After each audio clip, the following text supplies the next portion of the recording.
Hi everyone, this is Abhinav from PhoneBunch and today we are reviewing the Micromax Canvas Spark Q380. Now it comes with the MediaTek quad-core processor, Mali 400MP2 GPU, 1GB of RAM, 8GB ROM over here. You have Android 5.0 Lollipop running on the device, 8MP rear camera, a 2MP front-facing camera is also here. It comes with a 4.7-inch QHD IPS display clad in Corning Gorilla Glass 3. So it's definitely a great bargain for just Rs 5,000. So let's start with the build of the device. Moving to the right, you have the power lock and unlock button as well as a volume rocker. Both have excellent tactile feel, good response as well, they aren't mushy. And you can see this sort of metallic trim running through the entire device. Tapering sides as well, which make the phone very good to hold. It's about 8.5mm in thickness and weighs in at around 134 grams. You can see there's nothing on the left hand side. This metallic finish definitely looks really good. You have a black variant with silver finish as well. At the bottom you have the primary microphone, micro USB data syncing charging port, space to open the back cover. At the back you have an 8MP camera, LED flash, Micromax branding right there. And at the bottom you have the speakerphone, which is actually very loud. There are some software settings that you can use to enhance the audio quality as well. The back has a very nice soft touch rubberized matte finish, which again makes the phone very good to hold. Moreover, given the 4.7-inch display size, it's quite easily usable in one hand. Yes, the bezels in the front are a bit large, but this phone has a very neat design. It looks much premium than what its 5,000 rupees price tag says. Opening up the back cover, you'll see that in itself the back cover is pretty solid. It doesn't bend or flex, there is no creaking. Now this is one of the most solid handsets at this price point Micromax has ever made. Now you can see that there are two micro SIM card slots. The first one can use a 3G SIM, micro SD cards up to 32 gigs, and you have a 2000 mAh battery which is non-removable. The battery can last about a day with normal usage. You would have to charge it overnight if you play games, watch videos, or even surf on Wi-Fi for a long time. Overall, the build, construction, design, all are very good for this price point. Now at the top you have a notification LED embedded within the earpiece. I don't know whether you can see that, it's glowing blue at the moment. A 2MP camera, proximity and light sensors right up top as well. Your capacitive buttons for back, home and menu, and these don't light up. Your 4.7-inch QHD IPS display clad in Corning Gorilla Glass 3. Colors do appear slightly undersaturated, but now the touch response is decent. It's a 2-point multi-touch display over here. Sometimes you just have to tap once or twice to get things going. Both vertical as well as side scrolling are actually pretty good. I didn't face any issues with touchscreen response there. But overall, for the price, it's a pretty good display. Now coming to network and call quality, we didn't have any major issues over here. The speakerphone was loud, the earpiece is loud as well. You can record calls too. Auto call recording is also available over here and works quite fine. Wi-Fi hotspot, Bluetooth as well as USB tethering is available on the device. You have Wi-Fi and Bluetooth connectivity too. GPS works on the device quite fine. Navigation is slightly slow. You have an 8MP rear camera, 2MP front camera.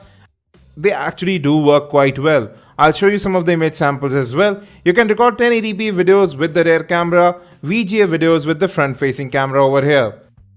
Now the front-facing camera is not that great. It takes a bit of fuzzy images really. However, the rear camera can actually take pretty decent shots. Color reproduction is slightly towards the undersaturated side, but they do look quite natural.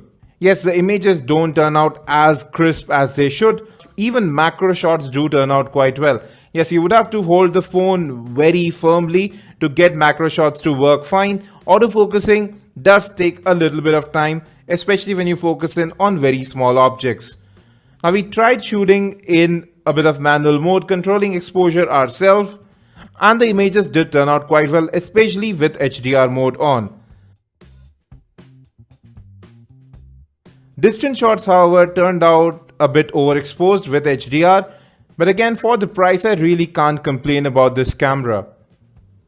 You have continuous autofocus in videos as well. Yes, the audio does sound a little bit distorted. It isn't that crisp, but you can see even in macro mode, continuous focus does work out quite fine. There's a bit of ghosting in videos where you have motion, even though the frame rate is capped at 30 FPS.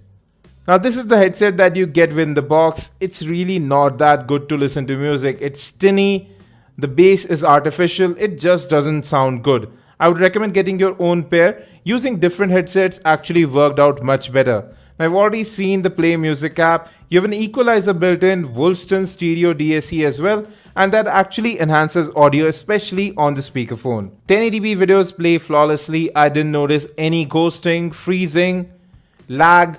Everything went out pretty smooth. You can play MKV videos. You can also play 3GP AVI and other file formats.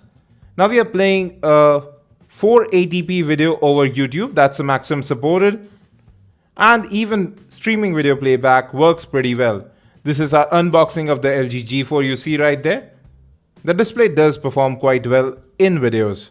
Now coming to the launcher itself, it's a pretty stock launcher here, and that's what I can say about the entire software experience as well. Not much customization going on here. You can't add themes, you can't configure the quick toggles. There were a few useless apps that came pre-installed. Some of them were uninstallable, so no major issues over there. Now this phone is really running a very stock build of Android 5.0 Lollipop. You have that flashlight toggle in the notification shade, very useful stuff really. Now let's jump into the settings. I'll show you that this phone is running Android 5.0 Lollipop, not 5.0.2. So we'll see if this gets an update in the future. Now you have a 8 gig ROM available on the device, out of which about 4 odd gigs is available to you to install apps and games. Now apps as well as app data both are not movable to the external storage. Now USB OTG is supported over here, but that's really not an alternative for apps to be moved to the external storage. So storage gets filled very quickly. Now I'm playing a video through the USB storage. It's playing quite well. So overall it's a very stock user experience over here. That's why the phone doesn't lag here too. Now web browsing is smooth enough, scrolling is smooth over here, but yes, text and images do take slightly longer to render, especially if you have image-rich websites. Now apps generally do open up quickly, but I did notice that games take quite a long time to load up, even though they are loading from the internal storage. But multitasking is quite fine, apps don't get killed that quickly. Gaming was actually very good on this device. I was surprised by the gaming capabilities of the device. 1 gig of RAM, and even then, games played out quite well. Asphalt 8 in high settings didn't lag at all. Moreover, the speakerphone was loud. Now with moderate usage, I was able to get through a single day, but when I watched a few videos and movies over Wi-Fi, the phone died on me before I was able to get back home. Well folks, that was our full review of the Micromax Canvas Spark. It comes with good build quality, a decent enough display, decent cameras as well. Price tag is the main point, just rupees 5,000. You're getting a lot of bang for your buck. It's great value for money. At just rupees 5,000, you are getting a lot more than you are paying for. At this price point, you really can't get a better device. We'll be back with more. Don't forget to hit that subscribe and like button. Thanks for watching this video. If you have any questions about this or any other device, just mention those in the comment section. And as always, have a great day.